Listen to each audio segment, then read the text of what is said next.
गुरु प्यारी साध संगत जी, प्रेम से कहना धन निरंकार जी। आशा करती हूँ सद्गुरु माता जी की कृपा से आप सभी बहुत बहुत अच्छे होंगे। आज मैं आप सभी के लिए एक नई साखी लेकर आई हूँ। साध संगत जी, कभी भी इंसान को किसी दूसरे के साथ गलत व्यवहार करने की कोशिश नहीं करनी चाहिए, क्योंकि लोग चुपचाप बैठकर सहने वालों में से नहीं होते। आज की साखी भी ऐसे ही लोगों पर आधारित है। चलिए सुनते हैं आज की ये साखी। साध संगत जी, रूही खरीदारी करने के लिए बाजार गई हुई थी। तभी रूही ने देखा कि उसकी ननद सीमा सामने वाली दुकान के पास आकर रुकी और अंदर की तरफ जाने लगी। रूही भी जल्दी से अपनी ननद के पास पहुंच गई और पीछे से अपनी ननद के कंधे पर हाथ रखते हुए बोली, दीदी कैसी हैं आप? रूही को देखते ही सीमा खुशी से अपनी भाभी को गले लगाने लगी। कहने लगी, मैं तो ठीक हूँ भाभी, आप कैसी हैं? रूही कहने लगी, मैं भी ठीक हूँ दीदी। घर चलिए, बहुत दिन हो गए हैं आप घर नहीं आए। तो सीमा कहने लगी, नहीं भाभी, अभी मुझे किसी ज़रूरी काम से बाहर जाना है। अब घर गृहस्थी के काम तो चलते ही रहते हैं। बच्चों के बाद मुझे अपने लिए भी फुर्सत नहीं मिलती। अब तो थोड़े बच्चे बड़े हो गए हैं तो मैं सोच रही हूँ कि मैं खुद पर थोड़ा ध्यान दूँ। ये सुनकर रूही खुश होकर कहने लगी, ये तो बहुत अच्छी बात है दीदी। अपने ऊपर ध्यान तो इंसान को देना ही चाहिए, लेकिन आप घर ज़रूर आइएगा। माँ जी आपको बहुत याद कर रही हैं। सीमा कहने लगी, अच्छा ठीक है भाभी, मैं थोड़ी देर के लिए आ जाऊँगी। आजकल तो मैं इतना व्यस्त हूँ कि मुझे सांस लेने की भी फुर्सत नहीं मिल रही, लेकिन फिर भी मैं अब अपने लिए थोड़ा बहुत समय निकाल ही लेती हूँ। खैर रूही बहुत खुश हुई। उसने घर जाकर शाम के खाने की तैयारी भी करनी थी, इसीलिए जल्दी ही वो अपने घर जाने के लिए निकल पड़ी। अब आज रूही ने अपनी ननद को घर आने के लिए कहा था, तो उसने सोचा कि रात को खाने में वो कुछ अच्छा बनाएगी। जब सीमा घर पर आई तो सीमा की माँ बहुत खुश हुई, और जब उन्हें पता चला कि अब उनकी बेटी थोड़ा बहुत ध्यान खुद पर भी देने लगी है, तो उन्होंने अपनी बेटी की तारीफ़ की। इधर रूही भी सोचने लगी कि मैं ही अपने लिए समय नहीं निकाल पाती हूँ।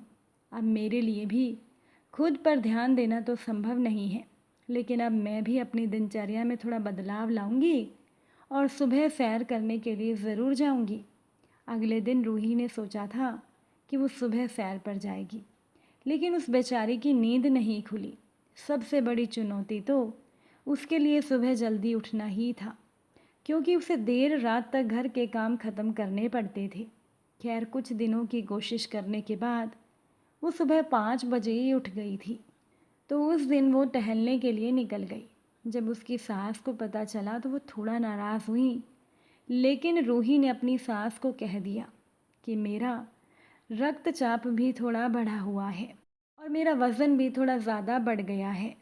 अगर मैं सैर करूँगी तो मेरा स्वास्थ्य ठीक रहेगा, और वैसे भी घर के किसी काम में इस वजह से रुकावट तो नहीं आ रही, क्योंकि मैं तो खुद ही जल्दी उठकर टहलने के लिए जाती हूँ। अब रूही की सास को ये बिल्कुल भी अच्छा नहीं लग रहा था। बस उन्हें बहू पर गुस्सा आ गया। खैर सुबह सवेरे तो उसने नाश्ता कर लिया था। दोपहर में सबको खाना खिलाने के बाद रूही जैसे ही खाना लेकर बैठी, तो वैसे ही रूही की सास उसके सामने आकर खड़ी हो गई। कहने लगी, ये क्या है बहू, अब तो तुम रोज़ सुबह सवेरे ही टहलने के लिए जाने लगोगी, फिर भी तुम इतना खाना लेकर खाने बैठ गई। 4 रोटी तुम्हारे लिए कुछ ज़्यादा नहीं हो जाएंगी? अगर तुम्हें जल्दी वज़न कम करना है तो इतना खाना मत खाया करो, अपना खाना थोड़ा कम करो। रूही हैरानगी से सास की ओर देखने लगी। उस बेचारे को ज़ोर से भूख लगी थी, और खाने के समय कोई उसके सर पर आकर खड़ा हो जाए, ये उसे बिल्कुल अच्छा नहीं लगता था।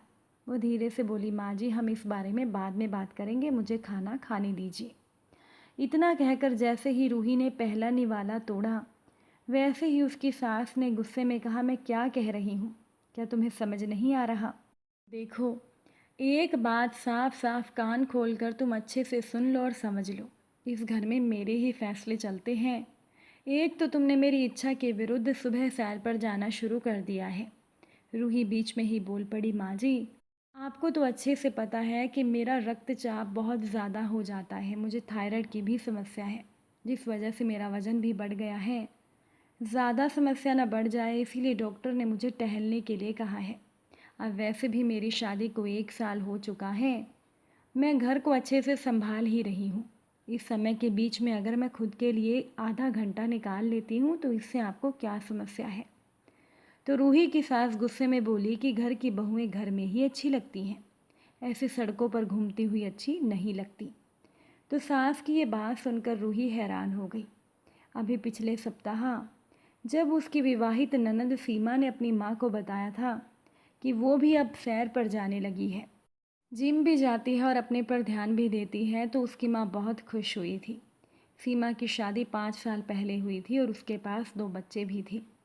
वो भी अपने बढ़ते हुए वज़न को लेकर बहुत ही परेशान रहती थी, तो उसने सैर करना भी शुरू कर दिया था। तब तो उसकी सास यानी कि सीमा की माँ बहुत खुश हुई थी कि मेरी बेटी खुद पर ध्यान दे रही है। और आज जब बहू के स्वास्थ्य पर बात आई थी तो वो अपनी बहू को इतना सुना रही थी।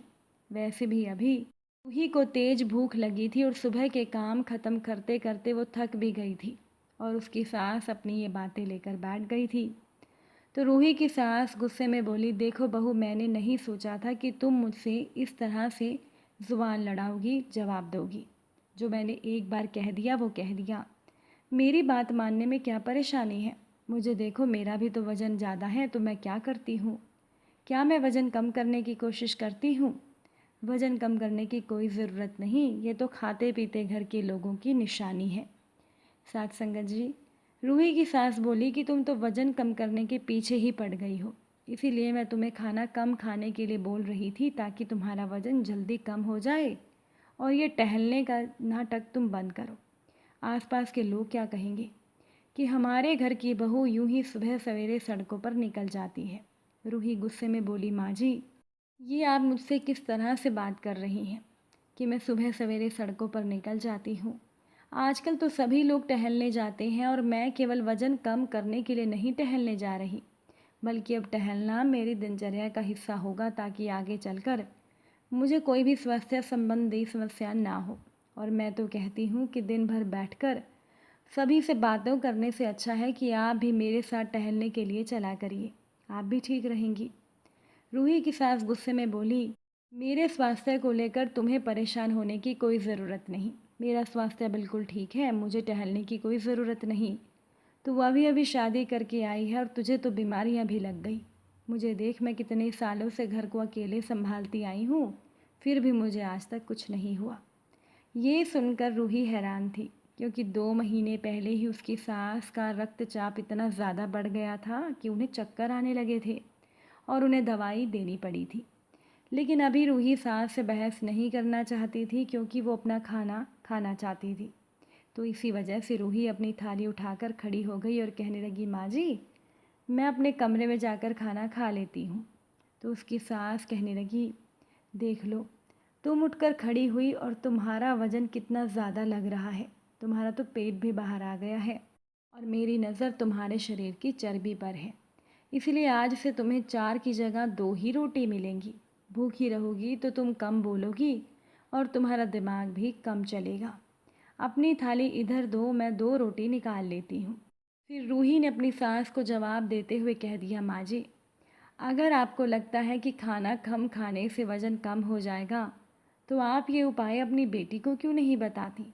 वो भी बेकार में टहलने के लिए जाती हैं, अपना समय बर्बाद कर रही हैं और वो तो जिम भी जाती हैं, पैसा भी बर्बाद कर रही हैं।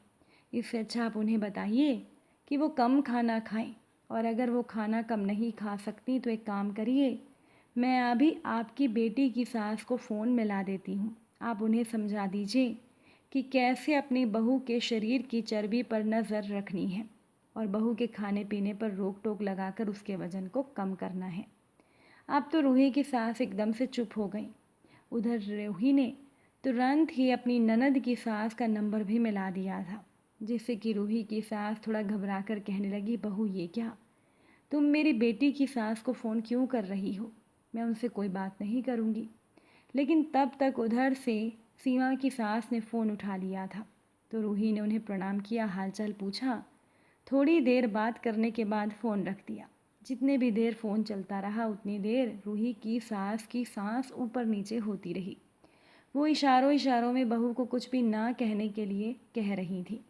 जब रूही ने फ़ोन रखा तो रूही की सास ने राहत की सांस ली। कहने लगी, ये क्या बहू, ये सब बातें मैं उन्हें क्यों समझाऊंगी? उनके घर में जो हो रहा है होने दो। तो रूही मुस्कुराकर बोली, माँ जी, आगे से आप भी ना तो मेरे शरीर की चर्बी पर ध्यान देंगी और ना ही मेरे खाने पीने पर रोक टोक लगाएंगी। वैसे भी मैं अपने वज़न को कम करने के लिए सैर तो कर ही रही हूँ और मैं संतुलित खाना पीना खाती हूँ। उसके लिए आपको चिंता करने की ज़रूरत नहीं।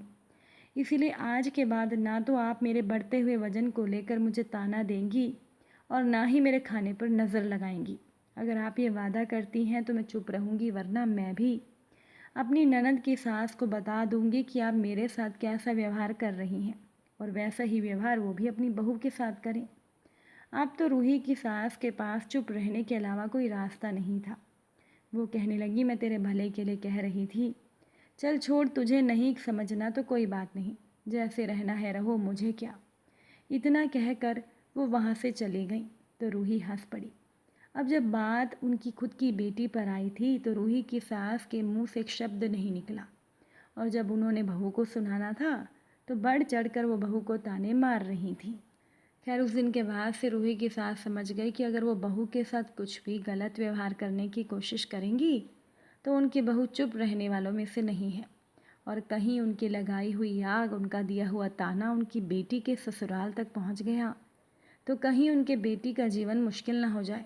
इसलिए अब वो भी बहू के साथ अच्छे से व्यवहार करती थी और कभी भी बहू को जानबूझकर परेशान करने की कोशिश नहीं करती थी।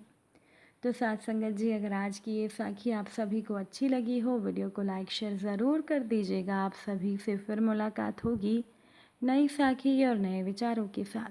साथ संगत जी, प्यार से कहना, धन निरंकार जी।